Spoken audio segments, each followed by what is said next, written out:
Sentenced to 15 years in prison is set to get out after serving just 5 months. And many in law enforcement believe this is just another dangerous example of Alabama's revolving door in the prison system. It's our big story tonight at 5. Local 15's Christian Jennings found out Mobile's police chief and district attorney are outraged. Christian. And here's why, Greg. 22-year-old Travis Kennedy was sentenced to 15 years in November. Here we are a couple months later, and the state is considering placing him on work release, ending his sentence entirely on March 1st. No parole and no probation. District Attorney Ashley Rich calls Travis Kennedy a career criminal. He has 6 prior arrests. He has 5 prior convictions under youthful offender.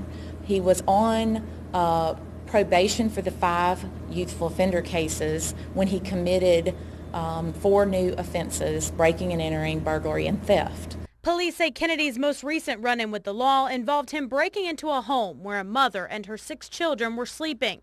He then stole a vehicle from her driveway. He was sentenced to 15 years in November.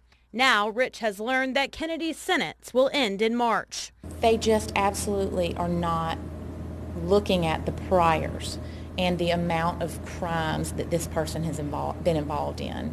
It's multiple crimes, multiple offenses. That should be given weight in determining whether or not he is released within such a short period of time. Last week, the DA's office sent this letter to Montgomery protesting placing Kennedy on work release, saying, quote, he should be kept in prison and not afforded any further leniency. I'm shocked. I think it's outrageous that we're releasing a guy back into the community that we know is going to reoffend. Police Chief James Barber admits the Department of Corrections is grossly underfunded, but says there's no excuse for this. I don't care if they have to put tents up and put wire around it, that these types of individuals should not be released back into our community. Earlier this month, a similar case got our attention when Don Waldrop was arrested on burglary and breaking and entering charges, when just a few months prior he was in prison and became eligible for parole, despite being booked in Metro Jail more than 65 times. He did exactly what we knew he was going to do.